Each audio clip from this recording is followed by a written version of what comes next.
The episode starts with a warm greeting from Judge Lake, who sets the stage for the drama in Horton versus Conrad. Ms. Horton and her dad assert that her mom's track record isn't exactly spotless, hence their doubt about dad being the real dad. Ms. Conrad, on the flip side, stands firm that there's zero basis for doubt, insisting today's DNA results will prove her right. The stage is set, and boy, does it look like a roller coaster is ahead. This is a case of Horton versus Conrad. Thank you, Jerome. Good day, everyone. Ms. Horton. Yes, You Your Honor. and the man you have always believed is your dad have dragged your mother to court because you say she was never faithful. So neither of you believes that the man standing next to you is your biological father. Strap yourselves in, this is a wild ride. Mr. Horton lays it all out, sharing his profound doubts about whether he's truly Ms. Horton's dad, spurred by whispers and sideways glances about their mismatched eye colors. His tale of emotional turmoil and societal pressure paints a vivid picture of his conflicted feelings about his fatherhood status. What's coming next is sure to crank up the tension. Why did you decide to bring this case to court? I think it's time to find out the reason. If she really is mine, I have no idea. I don't know. She was unfaithful all the time, but I raised my daughter since she was little. But I'm getting slack from other family members and friends that say that she's not my daughter. I have brown. My whole family has brown. The mother has brown eyes. There's nobody in my family has blue eyes. 26 years old, Ms. Horton, I can see how much this upsets you. Yeah. Just when you thought it couldn't get more intense, Ms. Conrad vehemently defends her certainty about Mr. Horton's paternity with a staggering 150% to 200% assurance. Her fiery declaration is a stark contrast to Mr. Horton's swirling doubts, setting up a clash that feels more like a showdown at the OK Corral. The plot thickens, and trust me, you'll want to stick around for what's next. I am 150 to 200 for sure. He is the father of my daughter, Brenda. Ms. Conrad says she's 150 to 200%, Well, but you say you're 100% sure Ms. Horton is I have to not. rebuttal. I mean, if you sleep around with different men and you're sleeping at the same time, how can you Because I be know sure who the when I parent is? did. How can you be Okay. sure? You can cut the tension with a knife here. Mr. Horton recounts a sneak attack. Literally, he pretended to go to work, then circled back to catch Ms. Conrad allegedly sneaking out for a rendezvous with another man. His story adds a layer of spice to the saga, painting a picture of deceit and suspicion. Fasten your seatbelts, because the ride's about to get bumpier. Ms. Conrad was sleeping around with I know various it. men. My kids can tell you that. She can tell you that. One time we were in the house. I acted like I was going to work at an apartment across the street and walked around the back and snuck in the basement. She was sneaking out the door to go across the street with some guy. One time we lived in an apartment and a friend of mine, we were sitting there partying and I seen him give me the eye. And I said, I'm not stupid. I said, okay, so I went acting like I was going to bed. I heard the door shut. I said, let me in. Your You opened the Honor. door and she was in there. Is this true?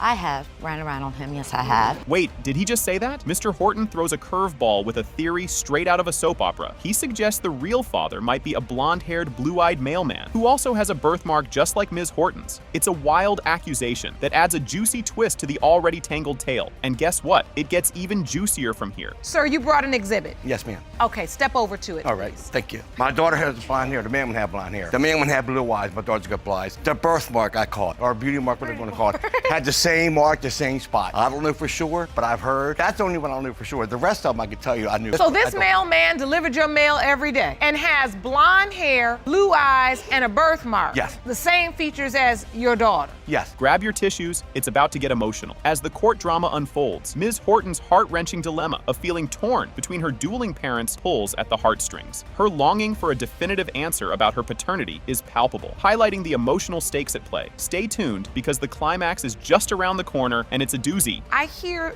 this man you believe is your biological father saying, from the day you were born, he has always questioned paternity. Have you felt that growing up? Honestly, no. Oh, not at all. You never felt that. I never felt it, but as I got older, like when I turned I kind of did have doubts, but my boyfriend said I looked like him. A lot of people say I look like him. When a you little started having doubts, why? bit. I just look in the mirror and sometimes I don't see him. You know what I mean? I just don't see him in me. Here it comes, the moment of truth. DNA results are revealed. It has been determined by this Mr. Horton. You are the father. Oh my God! Yes! Mommy, you were right! You were right, Mommy! I knew I should have believed you, Mom! The courtroom is charged with anticipation as Mr. Conway fiercely denies being the father of Trevin Cruz. Mr. Conway is contesting his paternity of 20-year-old Trevin Cruz, despite owing over $53,000 in back child support, which has led to multiple arrests. The crowd gasps in astonishment when the staggering amount of debt is disclosed, highlighting the serious financial and emotional stakes. You might want to brace yourself because the tension is just beginning to ramp up. Mr. Conway, you are here today to prove you are not the father of 20-year-old Trevin Trayvon Cruz, find yourself in court today owing more than $53,000 in back child support. You've been arrested numerous times as a result of the child support. Prove once and for all that you're not his father. You can almost cut the tension with a knife here. Mr. Conway elaborates on the severe impact the child support debacle has had on his life, detailing the complexities and frustrations of juggling orders in both Nebraska and Missouri. His frustration over the overwhelming financial burden and the legal maze that's too costly to navigate is palpable, just when you think it's complex. Up next is a twist that turns everything on its head. Basically, this $53,000 they say, oh, well, I'm paying child support in Nebraska, but he has two orders. One order in Nebraska, one order in Missouri. I didn't know nothing about exactly where they was in 2005 till I got arrested. And you've never hired an attorney to deal with this issue? If I had to get an attorney, I had to get an attorney from Missouri, but I live in Nebraska, so it was gonna cost me way too much money to have an attorney in Missouri. Well, I'm sure it'd be less $1,000. Yeah, it'd been a whole lot less than $53,000.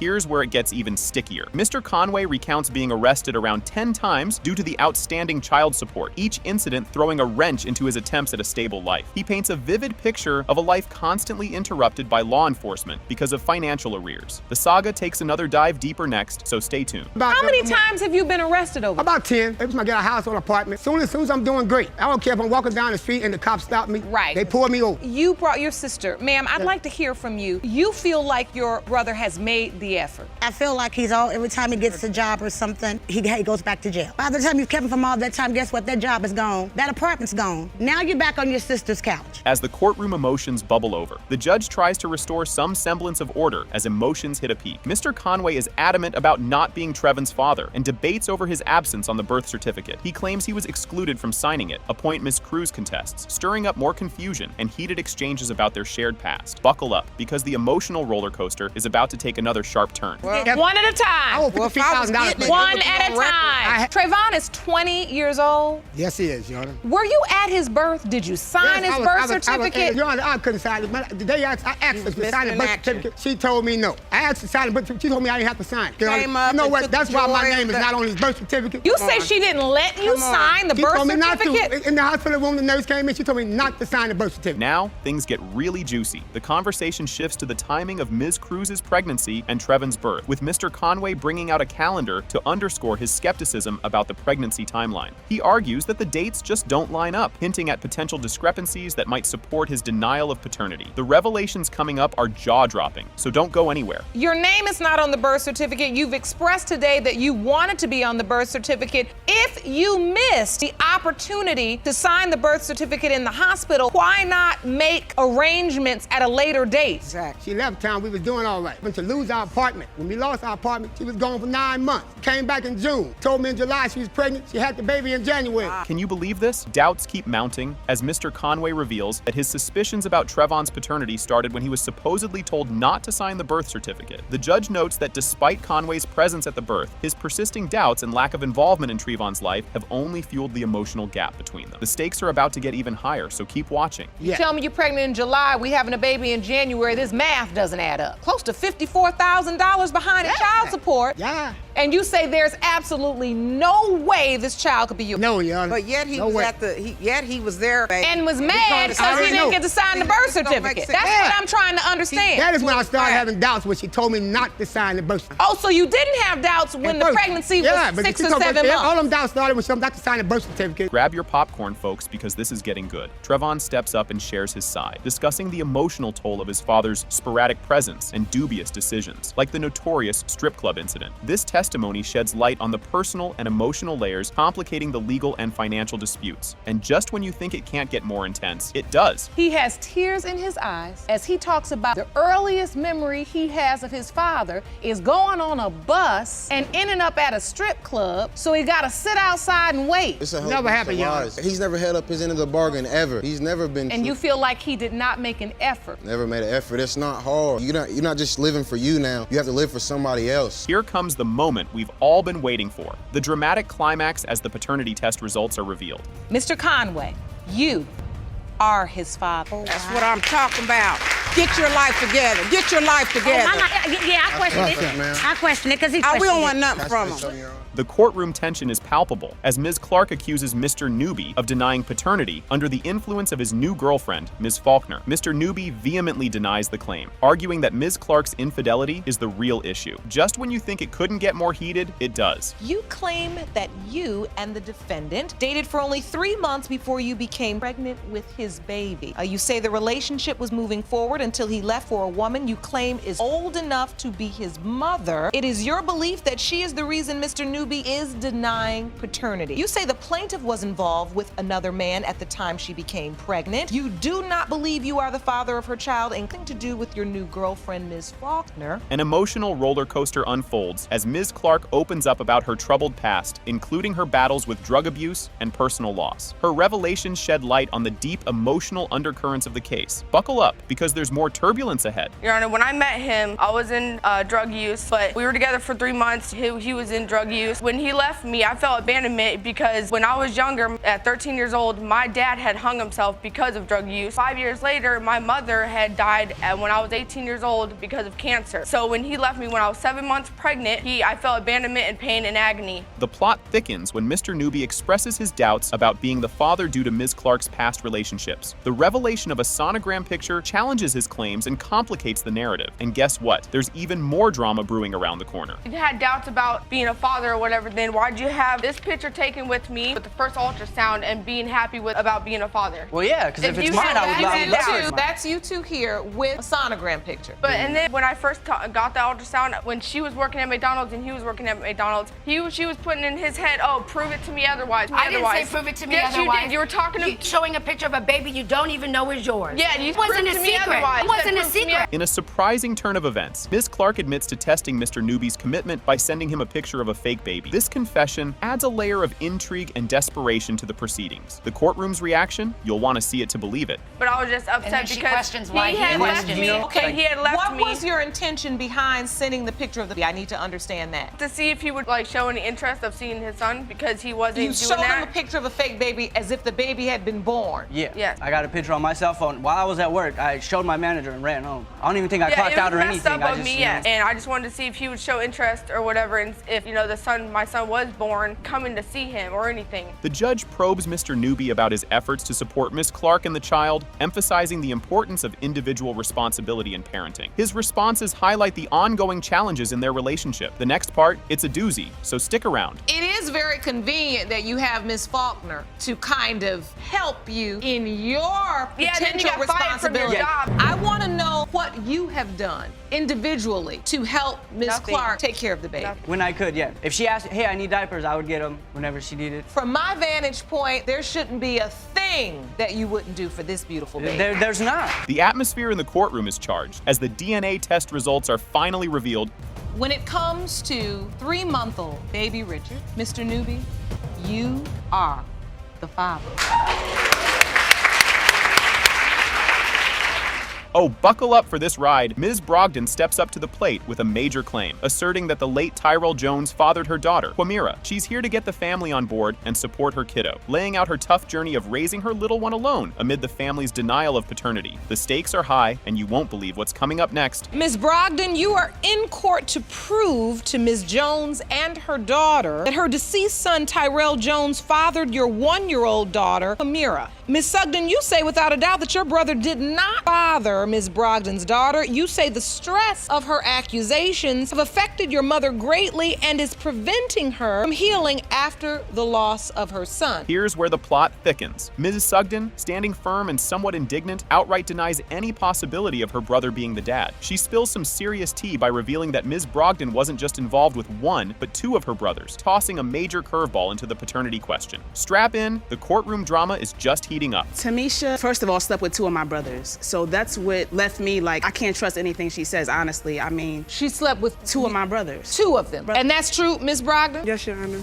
But you're in court saying that just Tyrell is your daughter's father. If you slept with the other brother too, could he potentially be the child's father too? No, Your Honor. Oh boy, did she just drop a bombshell or what? The air gets thick with tension as Ms. Sugden accuses Ms. Brogdon of juggling relationships with both brothers around the same time. Admitting to this complicated tangle, Ms. Brogdon maintains that Tyrell is the only only possible dad, a point hotly contested by Ms. Sugden based on shaky timelines and suspicions. What happens next? You guessed it, the drama escalates. Ms. Chambers told me that she slept with my other brother around the same time that she slept with Tyrell. So she slept with two brothers around the same time that she around the same time. Yeah. That's not true, Your Honor. Ms. Brogdon, in a relationship with Tyrell? Yes. You were. Explain to me the nature of that relationship. Me and Tyrell, we were together for like 3 years. Like close to the end, Tyrell started cheating, he started staying out, he started doing all this type of stuff. You're not going to want to miss this. We dive deeper into the soap opera as the court explores the rocky dynamics between Ms. Brogdon and the brothers, painting a picture of a tumultuous and emotional relationship saga with Tyrell. This backstory sets the scene for even more explosive revelations. And guess what? There's more juicy details on the way. Because your testimony just changed slightly. You said at first you only slept with Paul once, the window of conception, and then you just said now that either one of their babies, if it's not Tyrell's, it's Paul's, so either way, the child is related to you. I'm saying it because that's what they say. They're trying to make me seem like Paul's my baby dad. He's not my child's father at all. We don't know who your baby daddy is. Just when you think it couldn't get more intense, Ms. Chambers takes the stand, shedding light on a pivotal moment at the hospital that could have nipped the paternity mystery in the bud. She highlights the deep rifts and missed chances to clarify this mess much earlier. The plot thickens, and believe me, what's next is a real jaw-dropper. And you're here testifying on behalf of Brogdon, yes, who claims that he fathered her child as well. Yes. What do you have to add? When she called me and said she had the baby, Tiara was at my house. I said, Tiara, she had the baby, one go. What I'm going to the hospital for? Right then and there, y'all could have got a DNA test done on that day. Why didn't Mish call? Why is she going through you all the time? She's a grown. You're right. Why did she go through me? But y'all going through you about every single y'all thing. hate. But you're a grown woman. If you want somebody to help you with your child, you be a woman about it. Get ready for the big reveal. The court is moments away from unveiling the DNA results that promise to untangle this family feud once and for all. Anticipation is through the roof as everyone braces for the truth that could end the bitter disputes.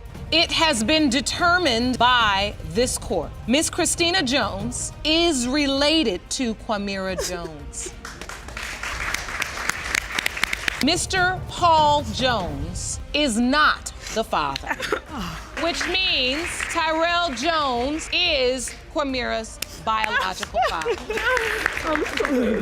Miss Sanders steps up, claiming Mr. Jamarvis Brady is the real dad of little Caleb. And yep, she's throwing down a court petition for a DNA test to prove it. Mr. Brady, on the other hand, laughs off the possibility, citing a genetic mismatch. He's all about the eye color as his defense, pushing back that she better chase down Caleb's actual daddy for child support. Buckle up, because this ride's just getting started. Month-old son Caleb's birth certificate, but now say Caleb's real biological father is the defendant, Mr. Jamarvis Brady. You've petitioned the court for a DNA test to prove that Mr. Brady is your son's father. Mr. Brady, you claim it is genetically impossible that you are Caleb's father, and therefore the plaintiff needs to get her child expenses from her son's real daddy. Here's where the plot thickens. Miss Sanders opens up about her solo parenting struggles, noting Mr. Brady's zero contribution and support. Mr. Brady chimes in with his philosophy. Why visit or care for a kid that might not even be his? He's not buying the fatherhood story without receipts. Strap in, the roller coaster is about to drop.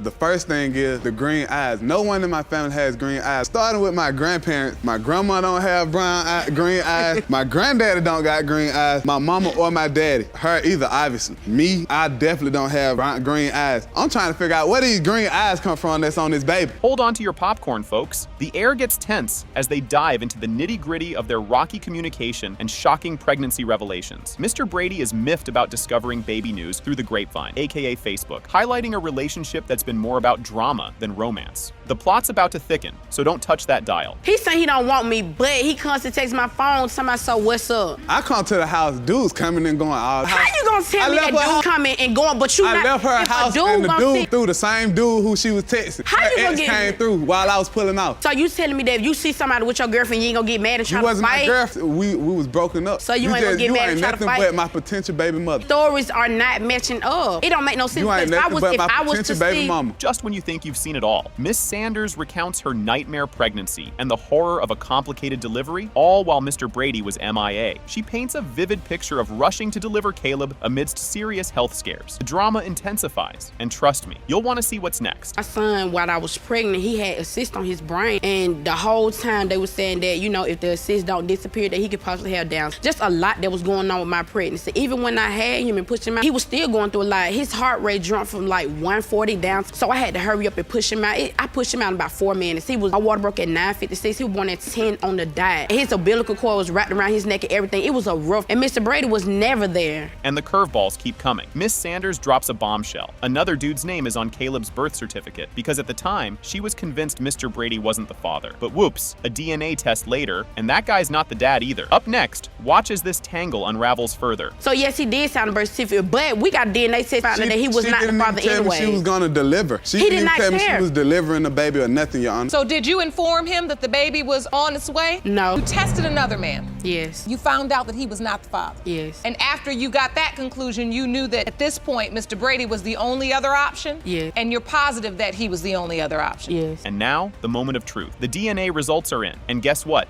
It has been determined by this court, Brady, you are not. I told her that wasn't my baby, Your Honor. Sit down. I told her. Sit down over there.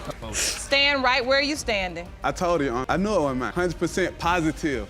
You won't believe this. Mr. Brown starts off with a bang, asserting his unwavering belief that he is the biological father of Jaira, despite Ms. Lever's firm denial. He passionately recounts how deeply he has bonded with Jaira, providing for her since day one. Ms. Lever shoots back with confidence, certain Mr. Brown is not the father, highlighting the mismatched timelines and her involvement with another man. Just when you think it's heated enough, the next part turns up the temperature even more. You say you have always believed you were the biological father of the defendant's daughter, Jaira Lever. You have loved her and taken care of her, but now the defendant is denying you are Jaira's dad. You are hoping today's results prove your case. Ms. Lever, you say you are positive the plaintiff is not your daughter's biological father and plan to prove it in court today. Here comes a curveball. In a revealing moment, Mr. Brown recounts how a casual chat at a football game with a mutual friend first planted seeds of doubt about his paternity. Despite the shocking revelation, Mr. Brown's conviction doesn't waver as he recalls the close relationship and his constant presence during Ms. Lever's pregnancy. Ms. Lever acknowledges their closeness, but sticks to her story about the ex's role during conception. Gear up, because what's coming next is even more jaw-dropping. During the time that I'm home, Ms. Lever and I were inseparable. You know, we did everything together.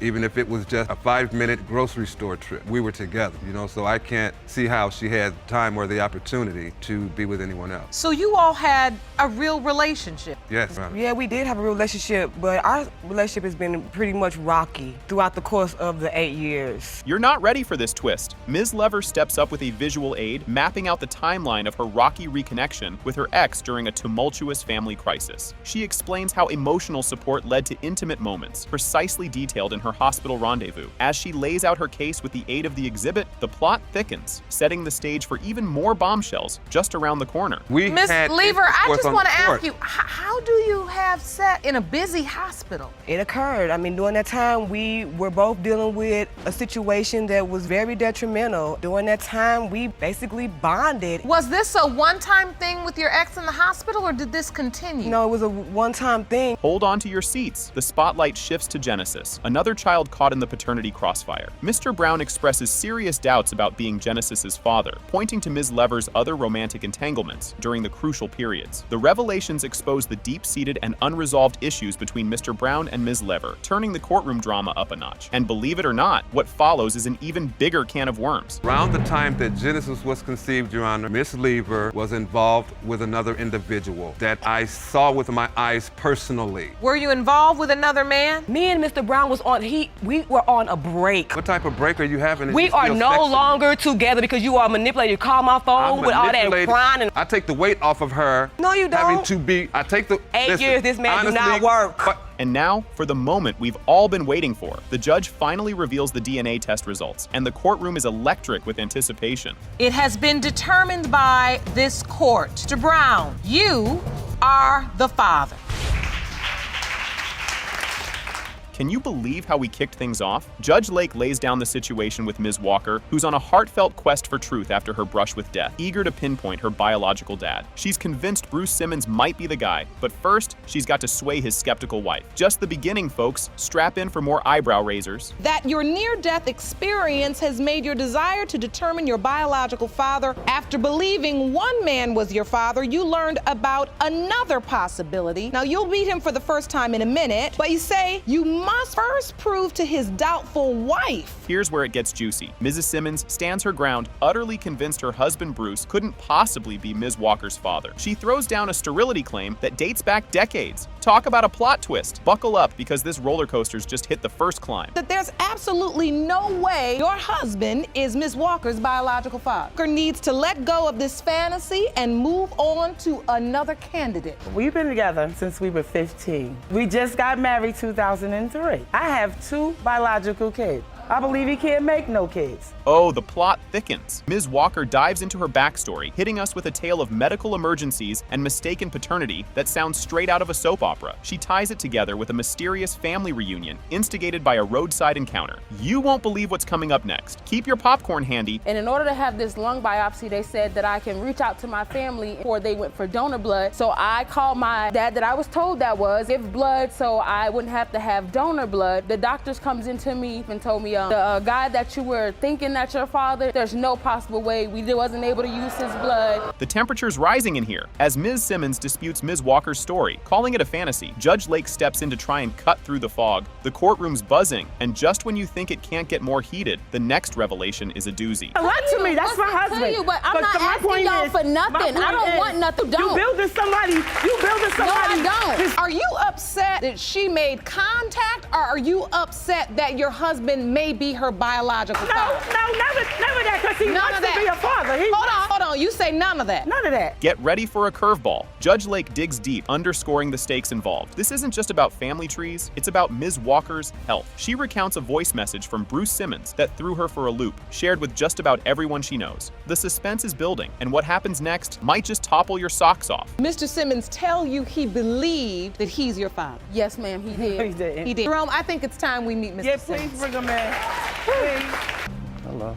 Can I give you a hug? Here comes a major player. Bruce Simmons steps into the spotlight with his version of events, detailing a fleeting romantic escapade with Ms. Walker's mom that sounds like a weekend to remember, or forget, depending on who you ask. The tale adds layers to the drama, and guess what? There's more to come. When me and her mother got together, I was trying to get her sister, her mother's sister. That's how it really started out. It happened, her mother pushed up and said that I'm gonna make, because her sister wasn't that into me at that time. Courting each other, they called it courting back then. And we made plans to spend that weekend together. So we spent that weekend together, and then after that, we lost touch with each other. All right, here's a critical moment. Bruce addresses the big S, sterility. He admits to some issues, but isn't buying the whole sterile story. This opens up a can of worms about potential paternity, backed by medical ailments that run in the family. Hold tight, this revelation train has no brakes. And it runs in my family. Okay, can I say something? My son has diabetes. He's 12 years old. On the men's side of their family runs diabetes. The cancer, me and my daughters have a rare cancer cell. I'm somewhere close to finding out. That's one reason why I'm propelled to really find out, because there is a medical history in my family. Feel that tension? It's palpable. The saga reaches its peak with a clash over Bruce's late-night chats with Ms. Walker, stirring up a storm of jealousy and suspicion. This courtroom drama is morphing into a full-blown telenovela. Prepare for the verdict. It's going to be monumental. Intimately, this is a young woman. No. What I observe is a level of animosity with 2 women that are involved in the same man sexually, not involved with the same man because he's your husband. She can't take that away, but he potentially might be her biological father. And now for the grand finale. The air's thick with anticipation as Judge Lake delivers the DNA test results, and the verdict is... It has been determined by this court, Mr. Bruce Simmons, you are not her father. I'm sorry. Can you believe that just happened? Jerome adjourns the court and asks Ms. Walker to step up. Ms. Norville explains that she summoned the defendant and his wife to court to prove that he is the father of her 7-month-old daughter, Jacqueline. She attributes his denial to his wife's influence, describing the wife as immature. Just wait, the drama is about to escalate. You summoned the defendant and and his wife court to prove that he fathered your 7-month-old daughter, Jacqueline. You say his denial stems from his immature wife, and you're here to set them straight. The tension in the room just spiked. Ms. Norville affirms her claim that Mr. and Mrs. Ward's denial of paternity is influenced by Mrs. Ward. In response, Mr. and Mrs. Ward blame Ms. Norville for the paternity uncertainty, citing her previous infidelity. They express confidence that the DNA test will absolve Mr. Ward of being the father. Stay tuned, the revelations are just around the corner. Mr. and Mrs. Ward, you state that Ms. Norville is the only person to blame for this DNA drama because she cheated with her ex. You and your wife are confident the results will prove you are not Jacqueline's father. Did you catch that shift? In a heated exchange, Ms. Norville accuses Mr. Ward of changing his stance on paternity after marrying his wife, who he had known for only 2 weeks before their marriage. She highlights how Mr. Ward had initially acknowledged the possibility of his paternity when she discovered her pregnancy. The next part is going to leave you stunned. Because prior to him marrying the defendant, the person he's known that he knew for 2 weeks, he never denied it. He was there when I found out I was pregnant. We were living together, so I don't understand now all of a sudden since the new baby and the new wife. But then you put him out. I don't understand how the new baby and the new wife, now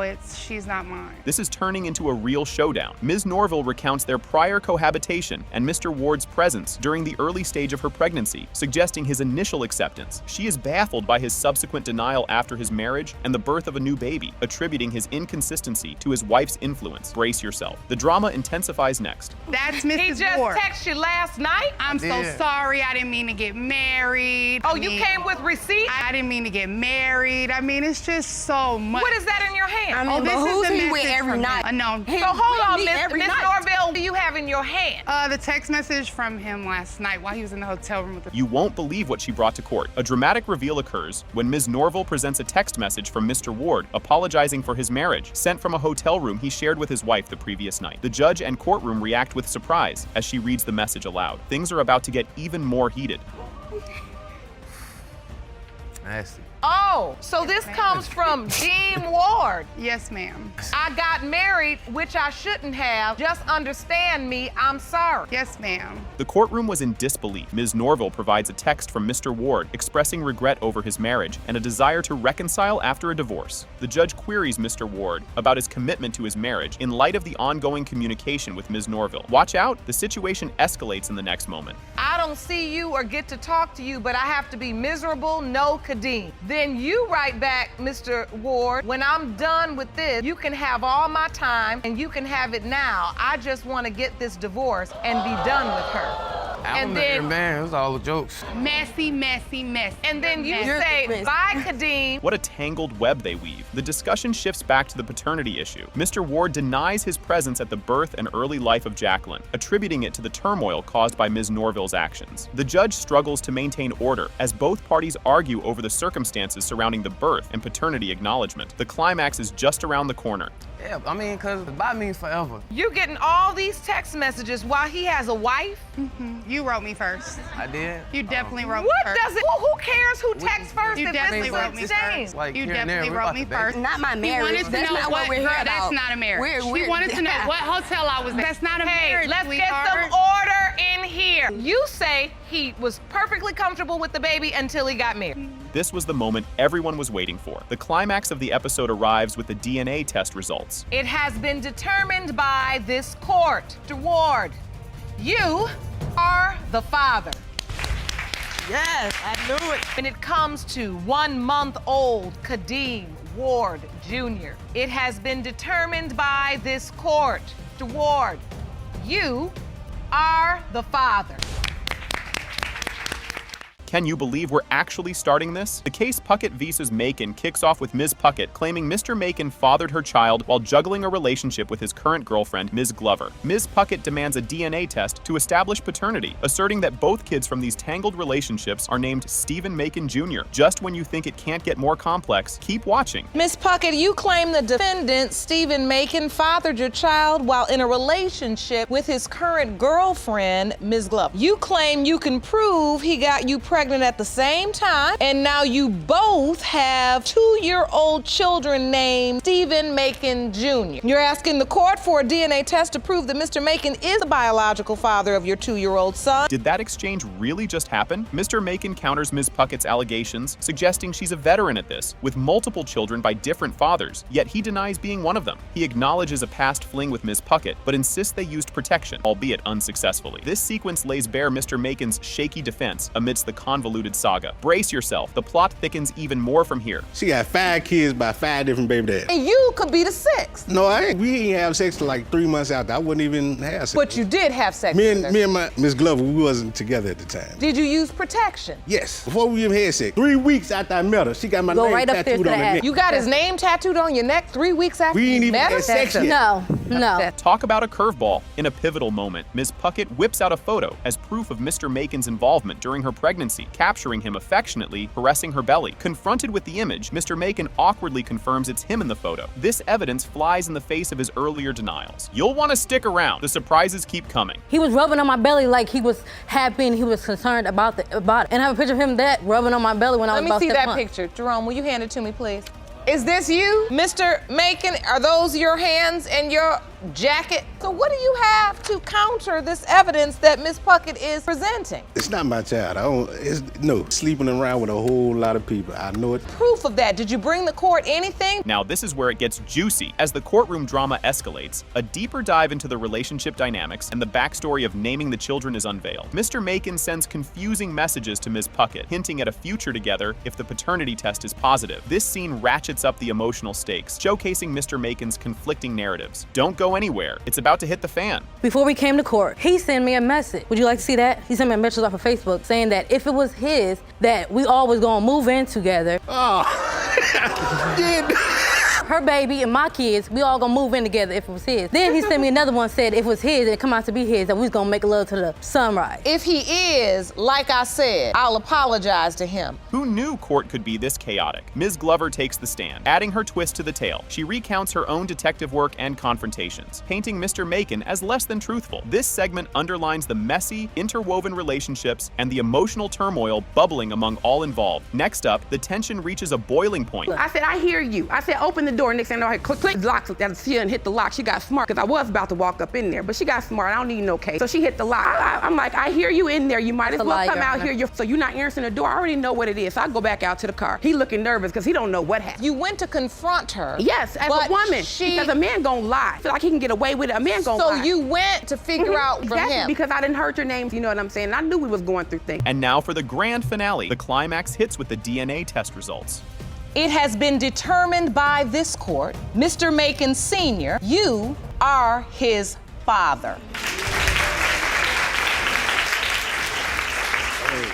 Buckle up. This is a wild start. Ms. Wilson brings us into the chaos immediately after her son's tragic death a month ago, with a whole lineup of women claiming he fathered their children. She's pretty convinced these claims are more about cashing in on Social Security benefits than genuine paternal connections. You won't believe how this spirals. Ms. Wilson, your son died tragically just 1 month ago. You say that since then, a flood of women have come forward with claims that he fathered their children. You believe they are trying to pin their children on your son in an effort to get Social Security. Things are heating up now. Ms. Felix and Ms. Brown drop a bombshell of confidence, claiming with no doubt whatsoever that Ms. Wilson's late son is definitely the daddy of their kids, eyeing those survivor benefits like a treasure chest. They're 100% sure, and so the plot thickens. Just watch how the tension builds from here. You both state that you are 100% sure that Mrs. Wilson's deceased son, Mr. Marquette Dames, is the biological father of your children and are fully entitled to survivor's benefits. Here comes a heart-wrencher. Ms. Wilson dives deep into the tragic details of her son's demise, laying bare her soul and her struggles. She's on a quest for truth amidst a sea of paternity claims, seeking closure in a situation that seems to keep her from finding peace. The emotional roller coaster is just getting started. When they took him, they took a part of me too. They ripped my heart out. I just buried him July 30th. It's not easy for me as a mom losing a son, and I just want to know who's his kids, who's not his kids, because everybody's talking about they got kids, and I only want to know so I can have closure for myself. Can anyone keep up with this? With a staggering revelation, we learn that not one, not two, but 11 women are staking their claim as the mother to her son's children. The audience can barely handle it, and frankly, neither can we. But stick around, it gets even juicier. It's 11 people. We're talking 11 kids here. So, oh my goodness. It's not just these two young ladies, you know. It's other women that's like literally inboxing me. How old is your child? My child is 2. And Miss Felix, how old is your child? 3. Grab some popcorn, this is getting good. Mrs. Felix lays it all out, painting a picture of a loving relationship with the deceased, who was deeply involved throughout her pregnancy. She's baffled by Ms. Wilson's sudden doubts. What comes next will have you on the edge of your seat. Was Marquette a part of your child's life? Yes, he was a complete part of her life. He was there when I was pregnant. He made sure I was doing right while I was pregnant. Was the one providing me the food. He went to every doctor's appointment. He was there throughout the whole thing. She also knew about it. She used to come to my house. We used to play cards, you know, and hang out. So we were in a serious relationship. So are you wondering now why she's questioning the paternity? I don't understand why someone do all the things you did for my daughter and then be questioning her paternity. You thought it was dramatic already? Well, hold on to something, because Ms. Wilson just turned the drama dial up to 11. She spills the beans about her son's secret doubts regarding the paternity of several kids kept under wraps till now. The next part, it's a doozy.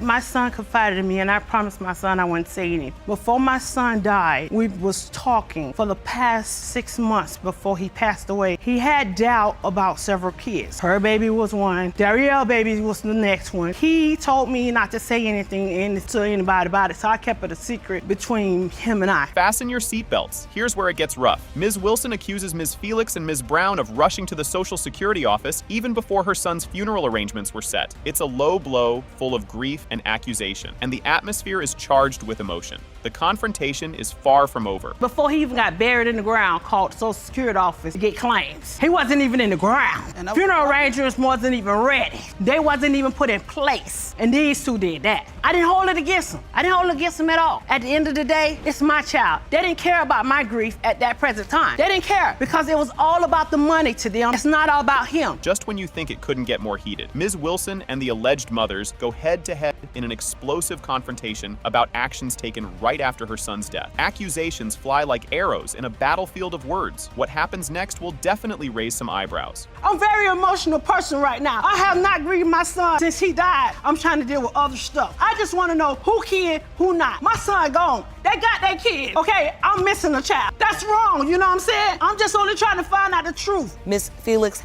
does Marquela know her daddy's missing? She's used to seeing him. Has she asked for him? Every day.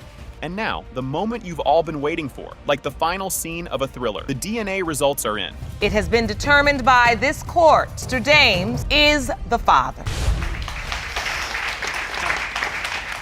Here's where the plot thickens. Ms. Jasmine Degree, supported by her fierce mom, throws a curveball by claiming her life took a major turn at age 9 when she learned that Mr. Little might be her real dad. Mr. Little is adamant that he's not the father, confidently asserting 100% certainty. Just when you thought it couldn't get more intense, the next scene will knock your socks off. Won't believe this one. At just 11 years old, Ms. Degree bravely reached out to Mr. Little, seeking answers about her dad, only to be hit with a "we need a DNA test" response. The audacity, but hold tight, because what comes next will really stir the pot. When I was 11, and I told him who I was, who my mother was, and what I believed. And he told me that he don't know, he need a DNA test, he don't think so. And Mr. Little, you told an 11-year-old needed a DNA test? Yes, I did. Straight to an 11-year-old? Yes, I did. Talk about awkward family calls. Mr. Little recalls the baffling phone call from young Jasmine, his confusion palpable as he pushed for a DNA test without a second thought to her feelings. As the tension builds, get ready for the emotional temperature to rise even further. Mr. Degree, in November. We messed around. And she told you she was 1 month pregnant at that time. Yes, she did. Now it gets really juicy. The debate heats up over child support garnishments that led Mr. Little to demand a DNA test. His skepticism about his fatherhood status sparks fiery exchanges. Stay tuned, as the next testimony is a real jaw drop. Grab your popcorn for this sibling support. Corey Degree steps up big time, sharing how he watched his sister struggle with identity and belonging due to their father's mystery. With emotions running high, the next moment is definitely a tearjerker. You know, I would have took her in just like my kids, showed her my family, showed her love. And here it is, the moment of truth. DNA results are in. Mr. Little, you are her father.